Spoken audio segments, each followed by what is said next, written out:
right, so I think my plan today is to kind of finish off what we did with cyclic cohomology.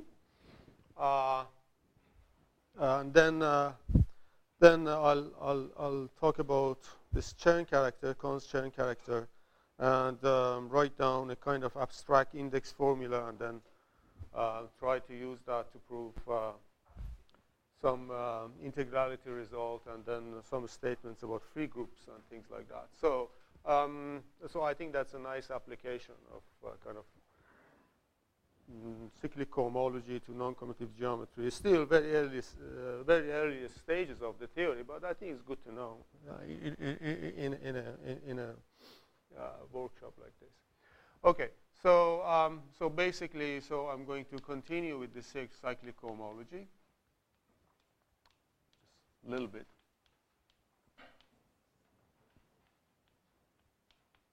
Okay. So we looked at computation for A equal to C infinite of M. I sketched main steps in the computation. So we did that. I told you about A equal to A theta infinity, the periodic case. The non-periodic is much more involved, and it's quite difficult. But we didn't get into that at all. So let me just say this is almost half. But now today I want to, I think there is a case that's also very important for applications, and that's the case of group algebras. So let me just mention that briefly. So this G now is just a discrete group, just a group, without any topology, anything, just countable discrete group. For example, take free group, take whatever group you like.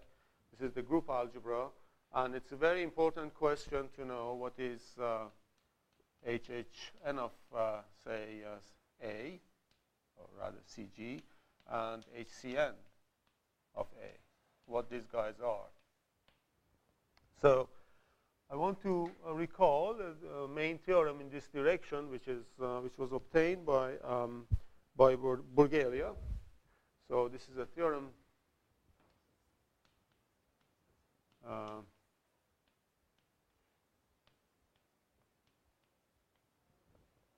So the theorem, first you just compute HHN of A, then the result is this. HHN of CG is isomorphic to direct sum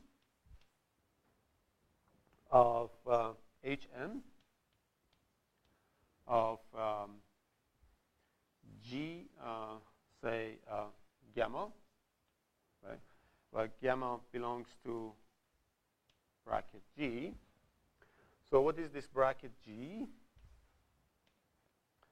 This is the set of all conjugacy classes of G, okay?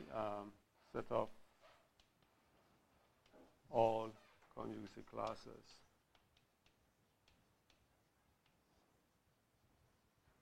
of G. Now, for any conjugacy class, what is this G gamma? G gamma is just centralizer of this element gamma. You pick an element from the conjugacy class, and you look at this centralizer. So this is the centralizer of gamma. Now, gamma is not a class. We think of, you pick one representative from that class, again, call it gamma. So you look at the centralizer of gamma in G. Okay, so now what is this Hn? Hn, in this case, it's group cohomology with trivial coefficients. Okay, so this is a group cohomology with trivial coefficients. So the definition of this thing is very much like Hochschild cohomology, except that instead of taking n+1 factors, you take n factors, and then you use similar kind of alternating sum operators. You use group multiplication. You write your operator as alternating sums of products of the things, and then you get those group cohomology terms. Stereo coefficient is C. Yeah, that's our coefficient of the day. Yeah, but the result is true in far more generality. Now this is nice because, in particular, shows that group cohomology of G itself is part of this Hochschild cohomology. So if you take, for example, the conjugacy class of the identity, this gamma equal to E, then of course GE is G. Everything commutes with the identity element. Then in particular, this shows that indeed Hn of G is inside HHN of this CG. So it's there, and but it has much more information. So this Hochschild thing sees all conjugacy classes. It gives you information about all conjugacy classes, not just G itself, and that's kind of important. This should remind you of Selbrecht trace formula, where you see all conjugacy classes coming into the picture. But okay, so that's another story. Let's not talk about that. Now, so this is not proof of this first part is not so bad. Basically, what you do, really, you can decompose this Hochschild complex over conjugacy classes. There's a decomposition, and you can show that the maps respect the decomposition in terms of conjugacy classes, and just go into the cohomology, and there's no complication there. So proof of this part is not so bad. But then the second part gives you information about cyclic cohomology of this guy. So CG. So this one decomposes as sums in two parts. There is a G finite part, and for that, then there is okay, so Hn minus 2I of G gamma. So then I positive, and then there is another component which is G infinite,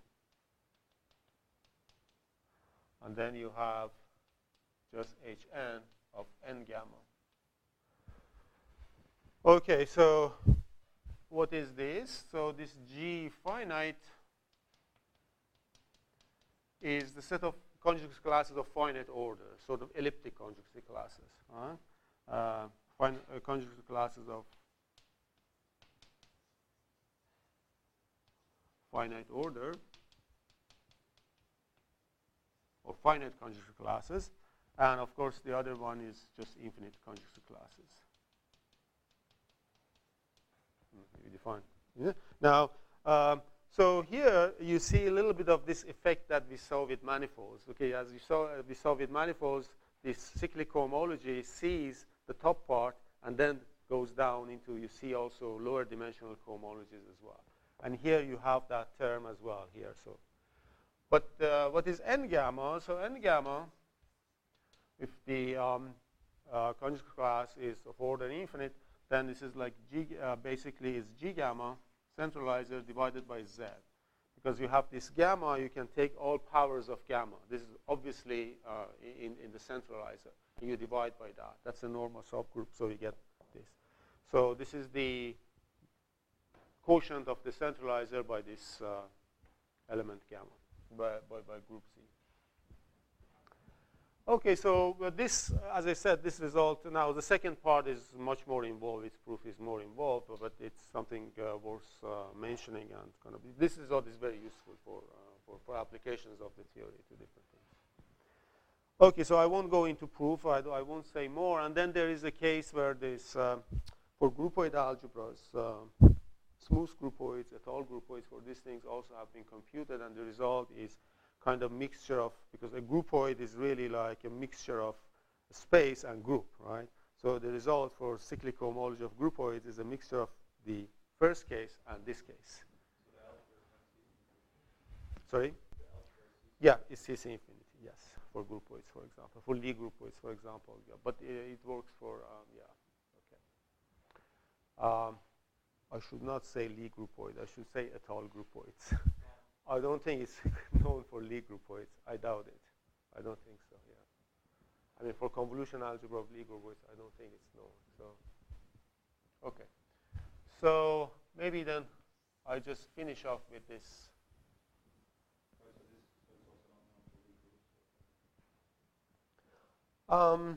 Of course, is your group, if the group is compact, that's not a problem because the algebra we know is the direct sums of matrix algebras by Peter Weil, and then you have, this is not very interesting. But if the group is non-compact, then that's, in general, yeah, it's much more, I don't know general results actually. I think that's an interesting problem, yeah. Okay, so now I change gears, so I go into a kind of, so let me just write it like this, so a kind of generic index theorem. Generic or kind of meta-index theorem in NCG.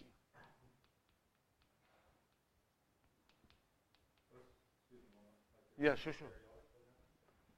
Sorry? I think if you go to periodic, then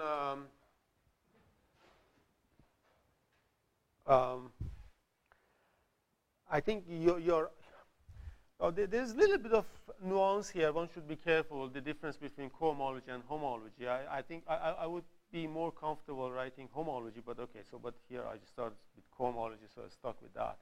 I think then you're adding all the groups. I think in this case, this just stays. I'm not so sure. No. I'm not so sure. Maybe we have to take direct sums. I'm not so sure about that case. That's a good question, actually. Yeah. Then we have only two indices, n equal to 0 and 1. But yeah. But then we have to get a lot more over there. Yeah. I'm not sure actually what's the result. Okay. So a generic index theorem in NCG. So what I want to talk about is a result like this. So just bear with me. I mean, I'm going to write something like this. So this is like ki of a cross ki of a by an index pairing. We go into integers, and by this sort of Chern characters, we go to HPI of a cross HPI of a, going to C. Okay, so the statement, okay, so what is this? So I have to complete it. The statement is that if you pick an element here, you pick an element over there, you do this index pairing, you get an integer. On the other hand, if you take the Chern characters, as I will define, and you take this Chern character in K-theory, Chern character in K-homology, into cyclic cohomology and cyclic homology and pair them in a natural way, then you get a number which is not a priori an integer, but the theorem is true and it says that it's actually an integer.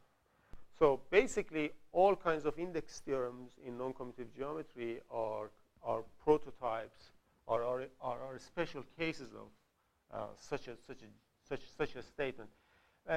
Maybe I should say that even more generally, you can write something like that. So really, you want to go all the way and do KK. So you just say KKAB cross KKBC, go into Z. There's a pairing. Oh, sorry, KKAC. Yeah, and then there is also some kind of periodic cyclic cohomology. Yeah, okay, so then there is here periodic cyclic cohomology and periodic all the way Chern characters, and you go into HPI of AC, and again you have your Chern character. And this diagram, again, commutes in the sense that I mentioned. So this is a kind of ultimate statement in this direction. So, but I won't go into that because it needs defining these things in an appropriate way. And this thing, I already have great difficulty with defining this with K homology. So I just focus on the first diagram. and then I try to fill in the ingredients that we need in order to define this and in order to prove this, and then I give some applications. Okay, so I think the next maybe 40 minutes is going to be divided into defining different parts of this kind of diagram, and then tell you why such a thing is true, maybe as quickly as possible, perhaps. So first of all, I mean K0 of A. So first of all, what is this A? Now, I cannot take A any arbitrary algebra, right? So it kind of is good to look at some C-star algebra, some C-star algebra A, but then this A should be, maybe I put this like calligraphic A, just to be in good shape here. So this A is inside some C-star algebra. So it's a dense, smooth subalgebra, whatever smooth means. Smooth subalgebra. And it's not just a smooth subalgebra in the sense that you can define in various ways, but in fact, it's such that the map, the inclusion map, gives you isomorphism in K theory. So we need that. So just Ki of A into Ki of A is an iso. So that's part of the kind of situations that you can apply the theory to this case. So for example, if A is closed under holomorphic functional calculus in this A, then such a thing is true, but need not be just the only case. It can be true in even more general cases. So that's a kind of standing assumption.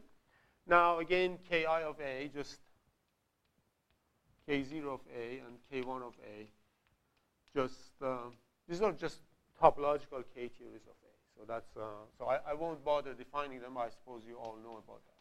So this is topological K theory. I mean, this guy is defined by idempotents, matrices in idempotents in large matrices, large matrices in A, and this guy is defined essentially by classes of invertibles in large matrices over A, and as we go to the quotient. So let us not worry about the definitions of these things. Okay, now what about this guy? That's a real problem. Ki of A. So that's K homology. Although it's a co-homology theory for algebra, but for historical reasons, it's called K homology because it was first defined as a homology theory for spaces. So this is K homology. So what is K homology? So the idea here is that these are abstract elliptic operators on A. So these are abstract elliptic operators on A. Yes. No, there is no very general theory. So what we have and what I can prove, what was proved actually, was that you pick an element here, pick an element there, and you show that diagram commutes. I'm not.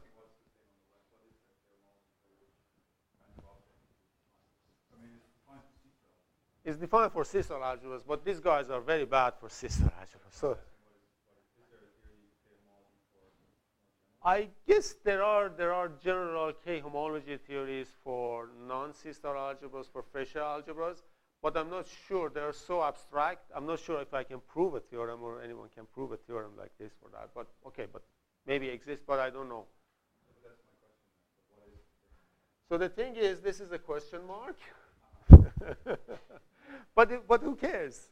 We have examples of this, and we use it for examples, and that's it. That's good enough. Yeah, this I won't define very precisely. I'll just give you what are the cycles for this theory. I'll just tell you what are the cycles, and that's enough for many things. That's enough, right? So the cycles for that K homology, I think that the thing to learn for students is that the cycles are abstract elliptic operators. So there are two pictures of these things. There is a bounded picture.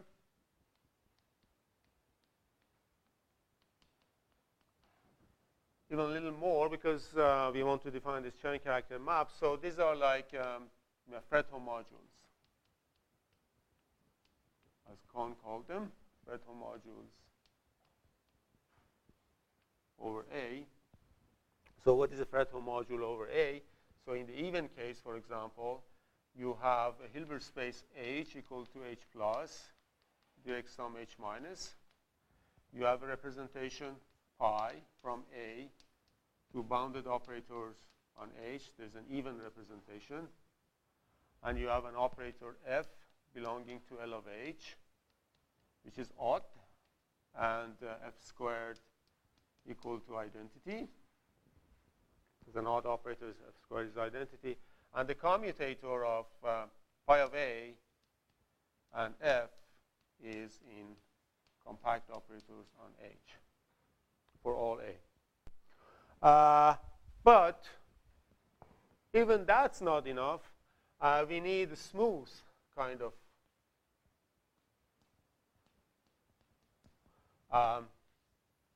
Fredholm modules. In other words, I'm going to assume that this guy belongs to LP of H for some P big enough, or big, or whatever. For some P bigger than 1, at least. We'll see. Okay? So if you have such a thing, then you say that you have a kind of a smooth Fredholm module, but basically.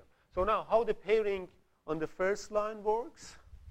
So the pairing in the first line. So now I can define this index pairing for the first line.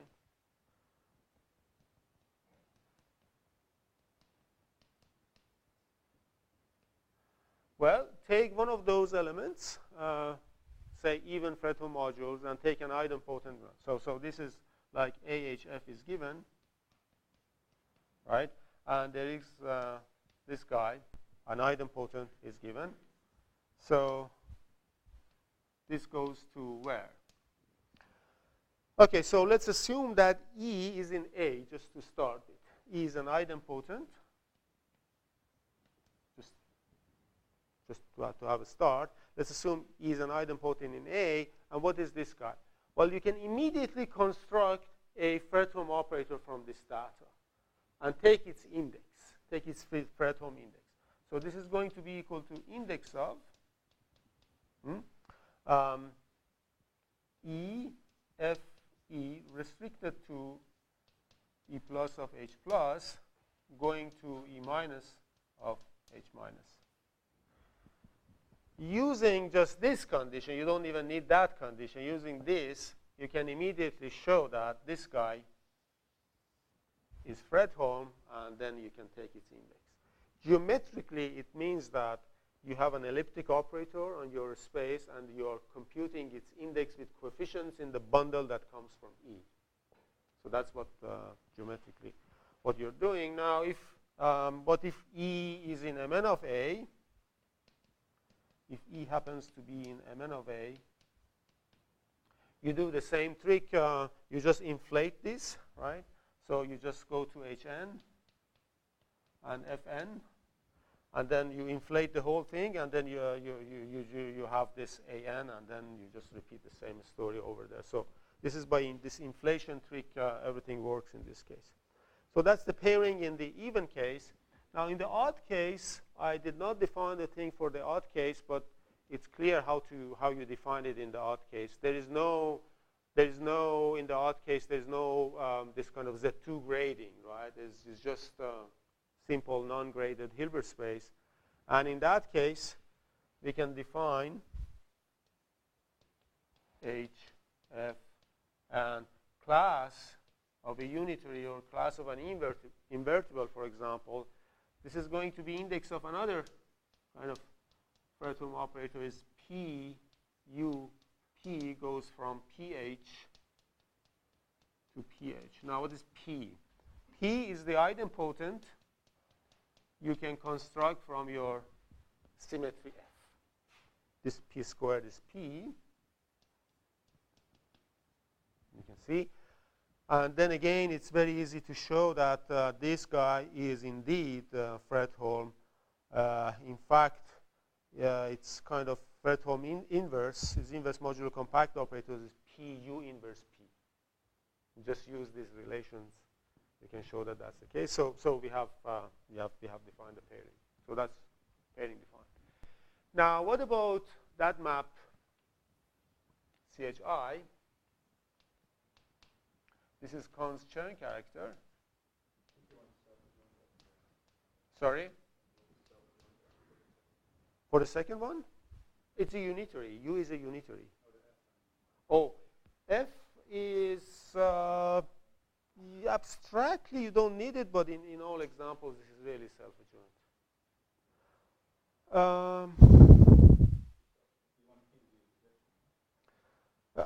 To prove that this is actually a Fredholm operator, being idempotent is enough.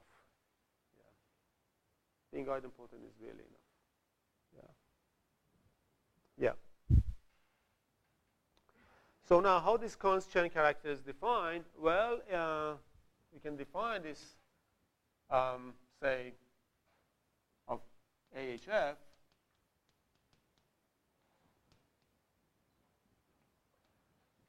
It's going to be a cyclic co-cycle, A0, A1, A2n. You define it, Kahn defined it as trace of gamma F commutator of F A0, F A2n. Okay, so this gamma is this grading operator. Right? And these guys, as long as 2n plus 1 is bigger than P, it's guaranteed that it's trace class, right? By this kind of. So you can take its trace, and now fact is that this guy is a cyclic co-cycle. This guy is a cyclic co-cycle. You can check. It's not bad. Once we are told that this is the case, you can check. Now, the thing is, the relations between different things, you can just go for all even n's bigger than such that 2n plus 1 is bigger than p. And there's a relation between these various cyclic co-cycles. Namely, s of 1 is equal to the next one. So that's important also. So if you put appropriate normalization constants here, so let me put maybe Cn here, then we know that indeed, and let me put 2n here, then indeed we know that S of CH2n of AHF is equal to CH2n plus 2 of AHF. So the point is that they are stable under S, so you really not just define unstable class, you have defined a class in periodic cyclic cohomology as a result, right? So class of this guy belonging to HP even of A is defined. Now, the formula in the odd case, it's kind of similar. So in the odd case, we just say CH2n plus 1 of AHF is over A0, A2n plus 1. You write maybe, okay, so I just thought another normalization constants, and then trace of, you just don't put gamma, you just put F times commutator of FA0, FA2n plus 1. Again, similar relation holds. So that really, that's the way that Kahn defined this left-hand side arrow. Now, the next arrow, the target for the next arrow is the cyclic homology or periodic cyclic homology. So I did not define that, but I just quickly tell you what this is. So what is cyclic homology of A? So you just take the complex that we have and find another complex whose dual is this one. And that's clear what you do. So it's just, you just say, okay, so this guy Cn lambda of A is equal to A tensor n plus 1 divided by image of 1 minus lambda. That's what we take.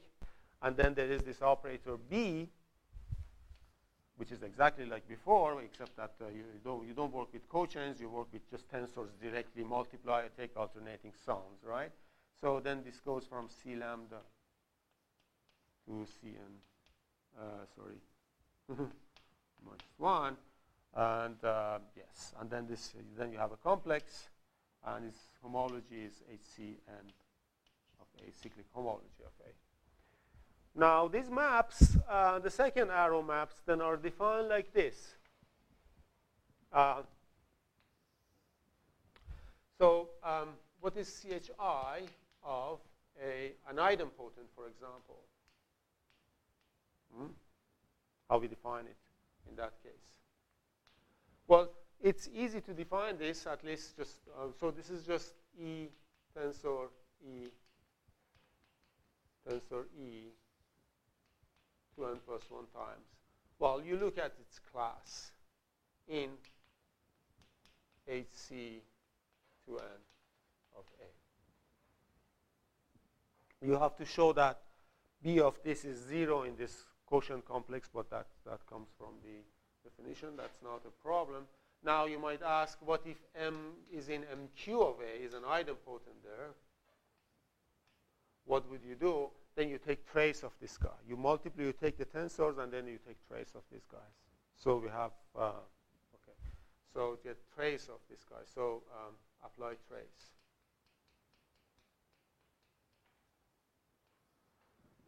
Now, what about the odd case? CHI of an invertible. How can you construct a cyclic cycle from an invertible element inside your algebra or matrix algebras? Well, you just put them U, tensor U inverse. Okay, so a good idea is to write it like this. Yeah, okay, so U, tensor U inverse, tensor U inverse. So if you want to do this guy, and then U tensor U inverse 2n times. And then you take its class. Again, using the fact that U is invertible, you can show that this is a class, and that's the way you define the second map. Okay, so now, what about this pairing downstairs? I mean, that pairing also is straightforward. Let me define the pairing here. The map downstairs. That map is just a valuation map. So if you have a phi, and if you have a tensor, A0 tensor AN, and then, okay, so you define this pair of a cyclic cocycle of degree 2n, for example, and then of degree n, and the cycle of degree n, you just send it into this, A0. This is evaluation, just pure homological algebra, evaluation map. Okay, then the theorem that was proved by Alan Kohn is that this diagram under this kind of pretext that I was talking about is commutative. So the theorem is that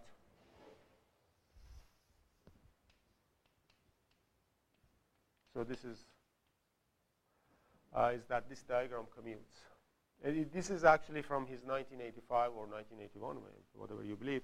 I mean, whatever you want to, the source you want to read, either 1985 or 1981. Theorem is that diagram commutes.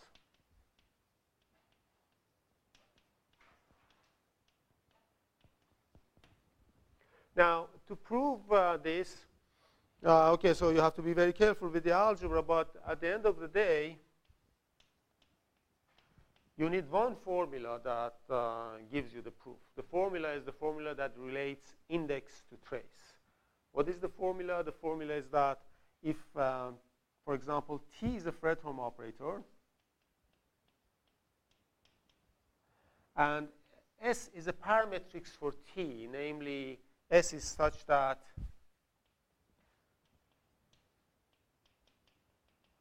a parametrics, but even better than a parametrics. So the parametrics in the sense that Ts minus 1 is not just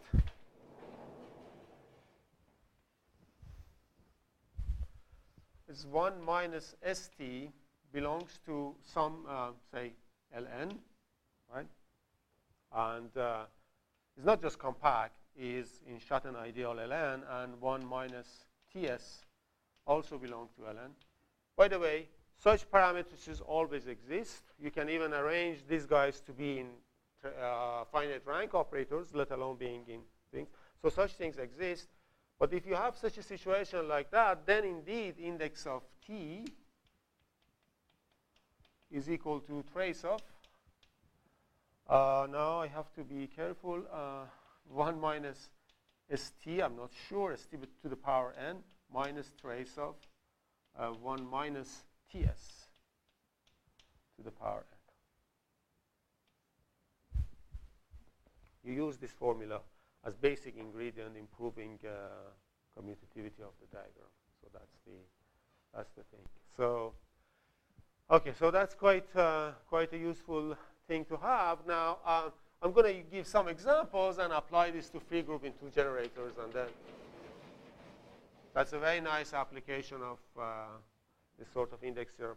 Any index theorem is in non-commutative geometry or geometry is really a statement like this at the end of the day, except you have to define your maps in certain ways. If you have kind of local maps, then you have a better index theorem, and you have to define those cohomologies. If you are commutative, you are working with theorem. If you are non-commutative, you have to work with cyclic. I mean, all index theorems are so this is a kind of generic kind of meta-index theorem. It's the mother of all index theorems, if you want. So that's it. Any questions, by the way?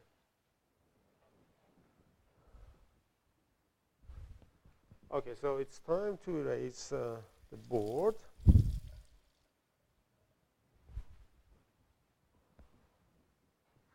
I give a few examples.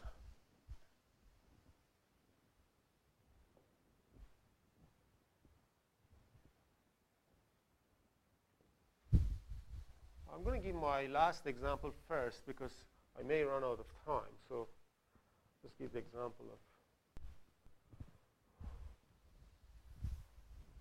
Okay, so.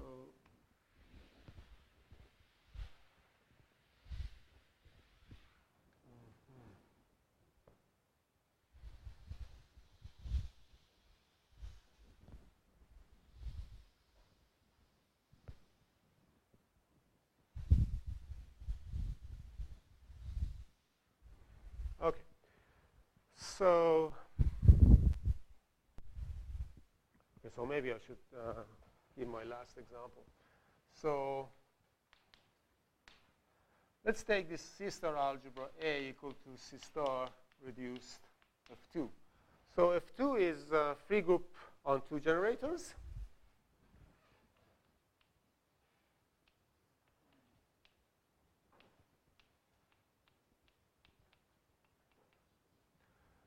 And this is the C star algebra, reduced group C star algebra of a free group on 2 generators.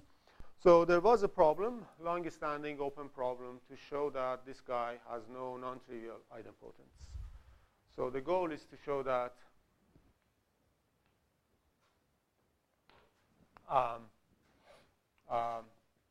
A has no non-trivial. Non-trivial means, i.e., E different from 1 and 0 idempotence or projections. It doesn't matter, the same idempotence. So this was proved by Pimsner and Voiculescu using purely topological techniques, actually K-theory. And then Chern came along and using this index theorem and this kind of technology gave a purely differential geometric proof of this. So let me, using that kind of theorem, let me tell you how this is done. Okay, so there is a trace on this guy, tau, from A to C. There is a kind of canonical trace.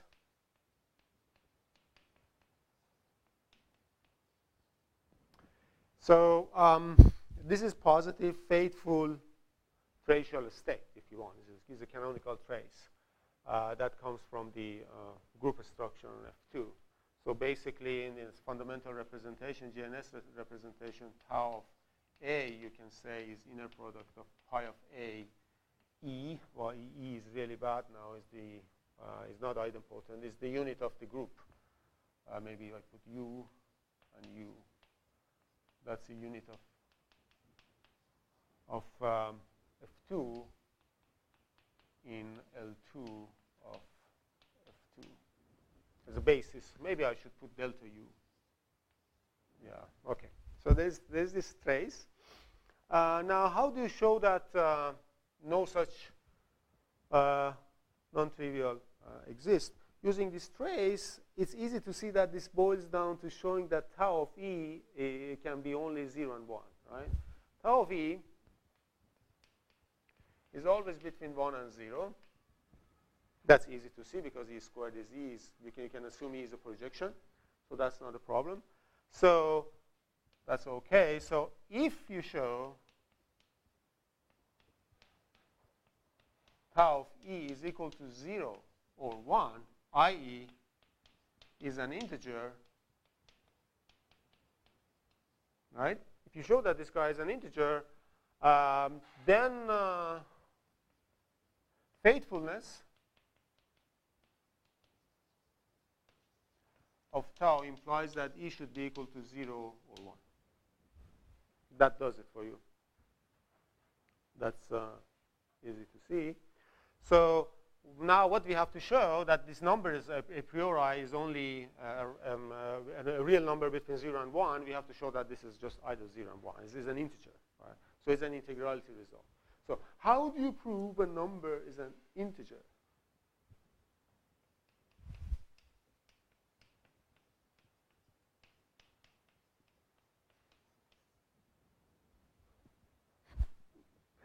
Okay, so if you don't know much about this number, the best way to prove a number is an integer. This had a precursor in topology. They showed these numbers, topological invariants, are integers by showing that these are essentially indexes of operators. So let's show that this is an index of an operator. So this is equal to, by showing tau of E is equal to index of some operator EFE. Then we are done, right? If we show that it's an index is an integer, and there, and because it's between 0 and 1, then it's either 0 or 1, and then by the rest it's just trivial. Okay, so but then the question is, what is this F? And use that index theorem. So we better show that this tau is indeed Chern character of a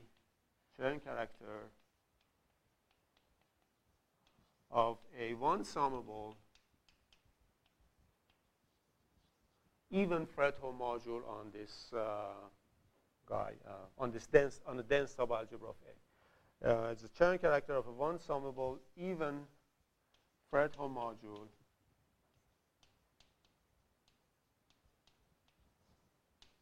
on this smooth dense subalgebra in C star R of F2.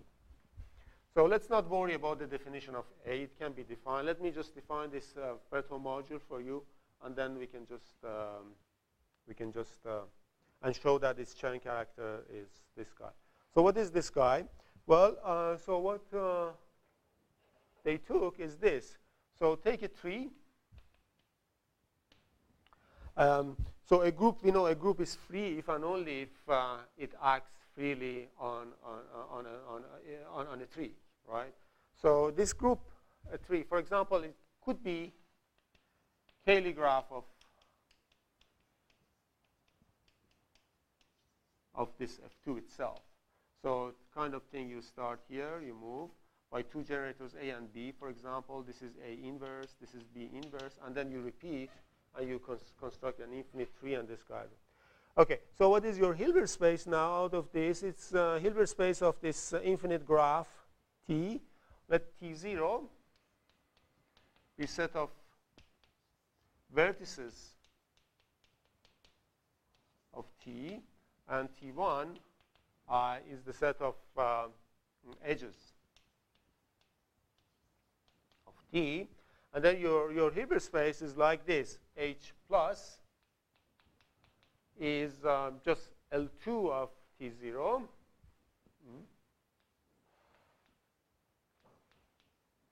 L2 of T0. And H minus is L2 of T1 direct sum C. So what is this operator F?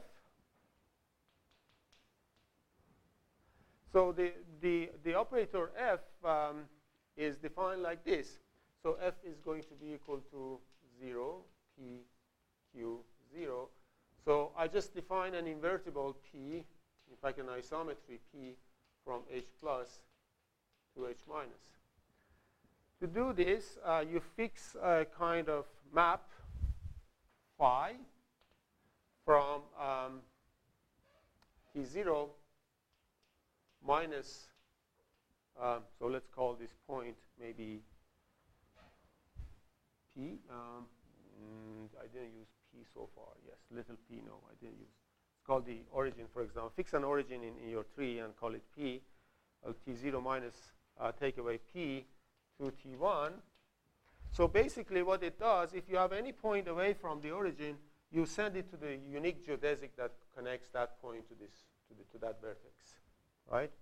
So this, so let me write it like this: epsilon q to epsilon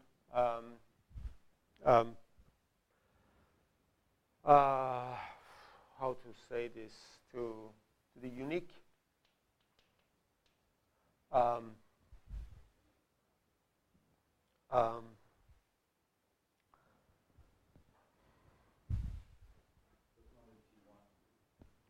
that's not in T1, no. So I have to, right, so there is, right. Yeah, I have to send two characteristic functions, but, sorry?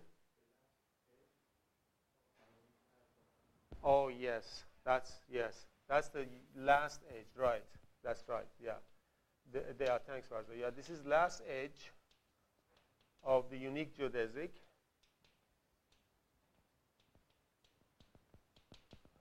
From origin to this Q. Because there is indeed a path, and then you take the last thing. That's the last edge. So that gives you, then, okay, so this is kind of one-to-one onto map. Then we construct using this a P from L2 of T0 to L2 of T1 direct sum C as follows. So we send Q different from P to this basis element epsilon phi of Q that I defined. Okay, so well, okay, you can say epsilon Q for Q different from P. You send it to that.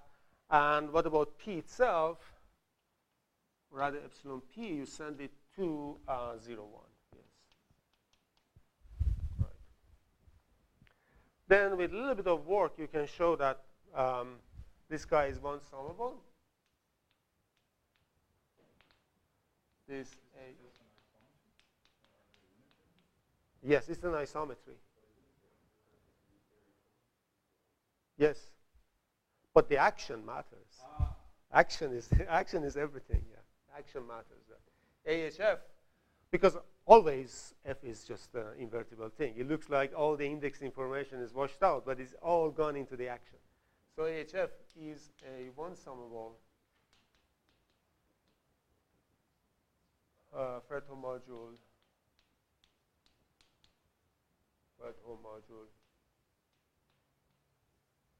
over not over the C-star algebra. There's no way you can define a Fredholm module which is one summable over this continuous thing.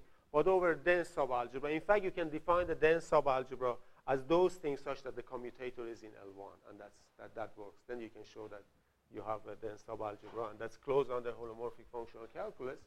Once you do that, and then also, this is a computation which is not so bad.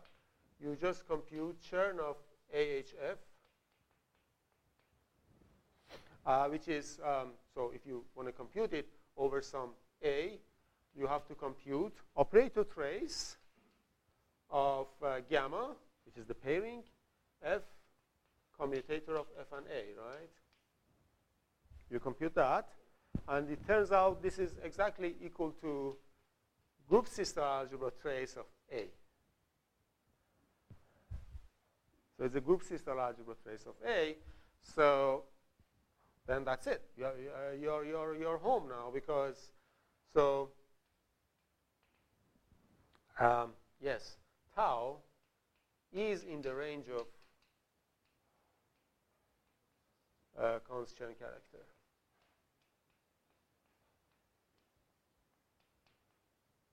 Okay, so then you pull out that index theorem, and then we know that tau phi is an integer.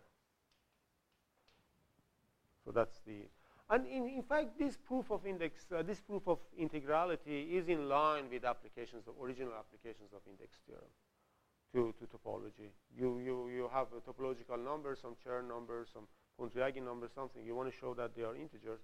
You show that they are indices of certain operators, and that's it.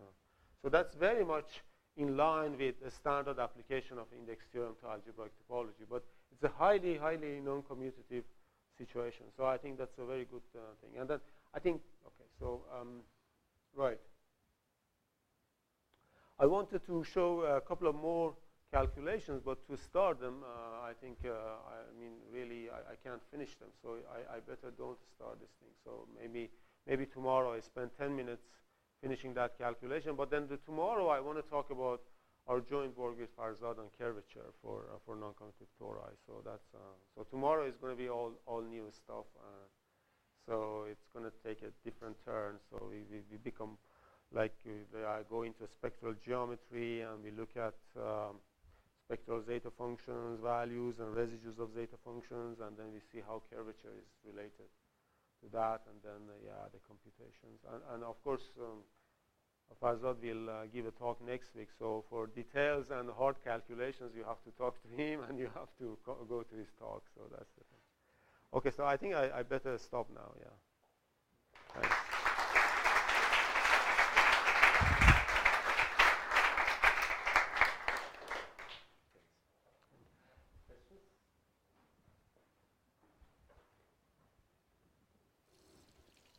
Yes.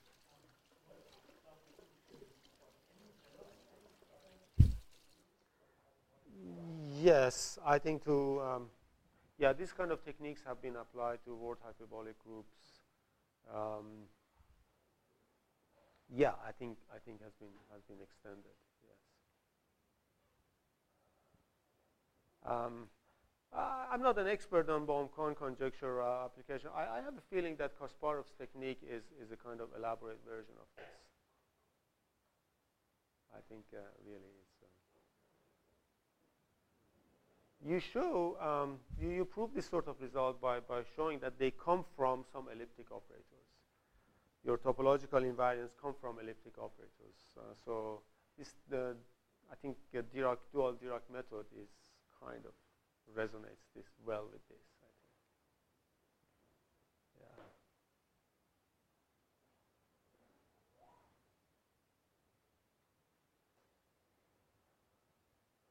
Yeah. Time to have coffee.